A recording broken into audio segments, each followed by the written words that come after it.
have a very, very tender spot for this movie.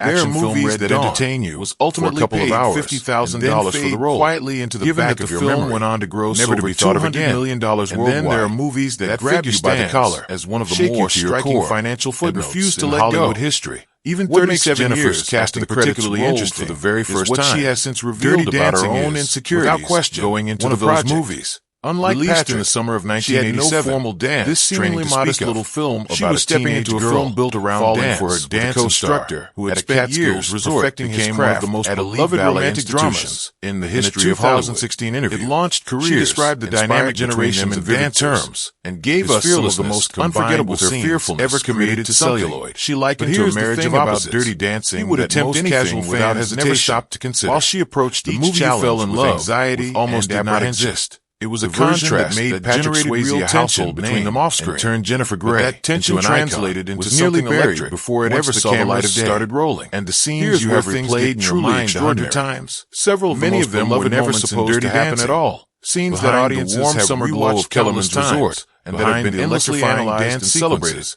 and the swelling romantic tension. They happened spontaneously. There was a story unfolding in at least one case. The people involved did not even know they were being filmed.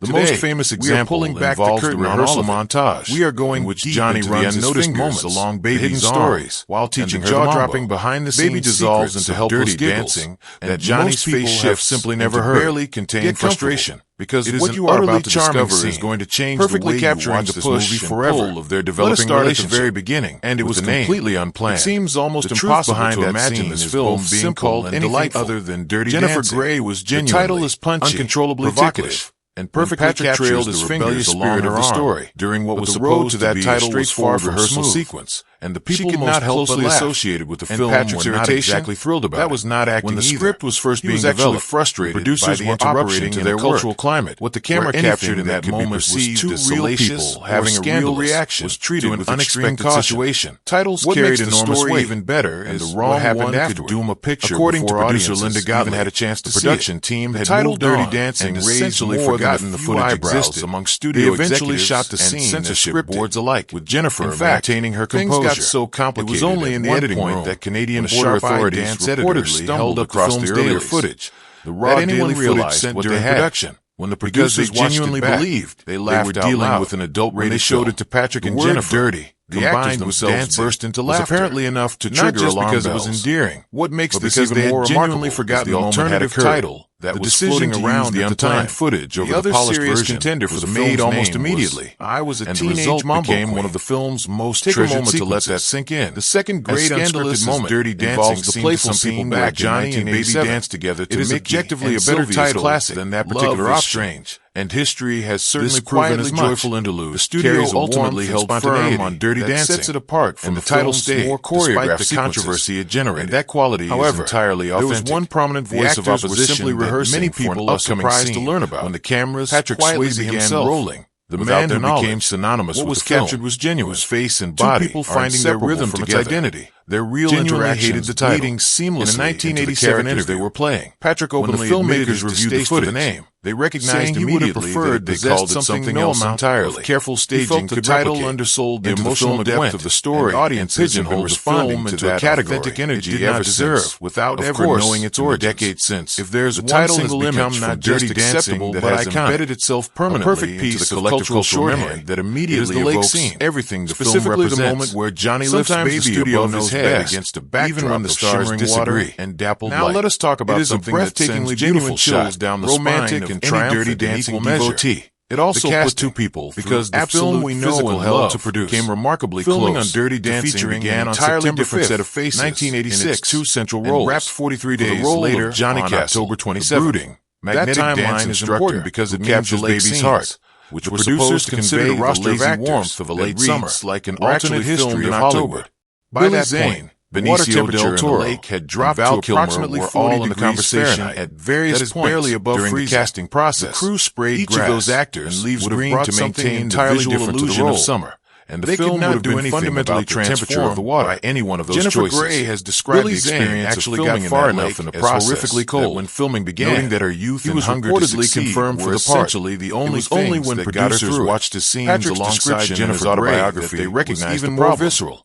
There was simply no chemistry between them. Hypothermically cold. The spark that the story demanded required multiple takes, and no amount of rehearsal was going to manufacture. Submerge themselves Patrick in near-freezing conditions repeatedly, with an extraordinary background. What looks on screen like a dreamy romantic moment of Harkness in reality, an endurance test, giving him a level of technical precision from the water and physical expressiveness that with most actors and lighting never replicate, generating intense heat for his part.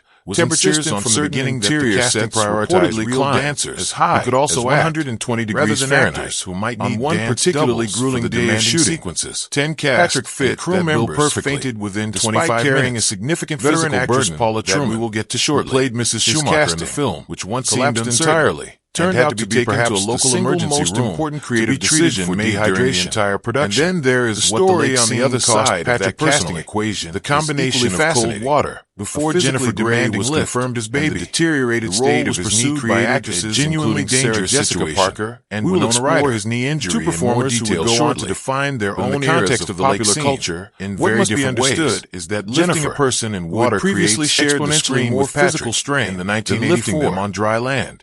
Patrick noted that despite Jennifer being a slight woman, the resistance of the water made the lift feel like hoisting 500 pounds. He pushed through it, repeatedly, in freezing temperatures, while managing a level of chronic pain that most people would have found completely debilitating. In her 2022 memoir, Out of the Corner, Jennifer reflected on that shared ordeal with striking emotional honesty. She wrote that what you see between them in that scene was also real. Real gratitude, real respect, real care. Two people who had struggled to connect off-screen found something genuine and lasting in the crucible of that lake. And it shows in every frame. Speaking of Patrick Swayze's physical condition during filming, this is perhaps the most underappreciated story in the entire history of the film. The man who embodied the effortless grace and physical confidence of Johnny Castle was dancing through some of the most demanding choreography of his career on a knee that was, by any reasonable medical assessment, in no condition to be performing at that level. The origins of Patrick's knee problems traced back to his teenage years, when he was a promising high school football player in Texas. A serious injury to his left leg during that period did significant damage to the joint. Rather than allowing the injury to end his athletic pursuits, Patrick pivoted dramatically, turning to dance and gymnastics as a way of strengthening the muscles around the damaged joint. It was a decision that redirected the entire course of his life, transforming a promising athlete into one of the most physically gifted performers of his generation. He eventually became a principal dancer with the Elliott Feld Ballet Company, a remarkable achievement that speaks to the depth of his talent and determination. But at just 24 years old, he faced a crisis that nearly ended everything. A tooth abscess led to a severe staph infection that spread through his bloodstream and settled in his already compromised leg. Doctors delivered a stark warning. Without urgent and aggressive treatment, amputation was a genuine possibility. Patrick survived the ordeal, but the damage to his leg was permanent. By the time he was filming Dirty Dancing a decade later, most of the cartilage in his knee was simply gone. He described the sensation as his bones grinding painfully against each other with every movement. The 43-day filming schedule and the relentless physical demands of the choreography pushed that already damaged joint to its absolute limits. The balancing scenes, in which Johnny teaches Baby to stand on logs, were particularly brutal. Patrick fell repeatedly, and each fall further aggravated the swelling in his knee to the point where fluid had to be drained from the joint on multiple occasions. None of this shows on screen, not for a single frame. Every lift, every turn, every gliding step across the dance floor looks utterly painless, the product of natural talent and effortless physicality. The reality was that Patrick was performing through a level of chronic pain that would have sidelined most people completely. His ability to mask that reality while delivering one of the most beloved physical performances in cinema history is a testament to a professionalism that deserves far more recognition than it typically receives. Even after all the casting drama, the brutal filming conditions, the off-screen tension, and Patrick's hidden physical suffering, Dirty Dancing still very nearly never reached audiences at all. The story of the film's path from completion to release is one of the most improbable in Hollywood history. The script had been rejected 43 times before a small studio called Vestron Pictures finally agreed to take a chance on it. Vestron was primarily known as a video distribution company, and their willingness to gamble on the film was less about confidence in its artistic potential and more about their belief that it could find an audience on home video. The production budget was a modest $6 million, tiny even by the standards of 1987, and the film was completed on schedule and within budget when filming wrapped in October of that year. But when Vestron executives saw the finished product, their anxiety was palpable. Initial test screenings were deeply underwhelming by Hollywood standards. Perhaps most alarmingly, a staggering 39% of test viewers completely failed to register that abortion was a significant subplot in the film, a storyline that was central to the script and to the thematic heart of the story. That disconnect between the filmmaker's intentions and the audience's experience was a serious cause for concern. When the film was screened for producer Aaron Russo in May of 1987, his response was about as devastating as a response could be. He reportedly suggested that the best course of action would be to destroy the negative and collect the insurance money. Vestron executives, already nervous, found that reaction difficult to dismiss. Meanwhile, a planned promotional partnership with skincare brand Clearasil collapsed entirely when the company learned about the abortion storyline and demanded it be removed. The filmmakers refused, Clearasil walked away, and Vestron was left to handle the film's marketing with no major corporate partner and very little faith in the product they were trying to sell. The original plan, such as it was, involved releasing the film in theaters for a single weekend before moving it quickly to home video, the territory where Vestron felt most comfortable. The premiere date was set for August 1987, with expectations firmly in the modest at best category. What happened next is the part of the story that justifies every superlative that has ever been applied to this film. Dirty Dancing grossed $214 million at the worldwide box office. It won an Academy Award for Best Original Song. It generated one of the best-selling movie soundtracks in history. The film that a major producer had suggested burning became a genuine cultural phenomenon, one that continues to find new audiences nearly 4 decades after its release.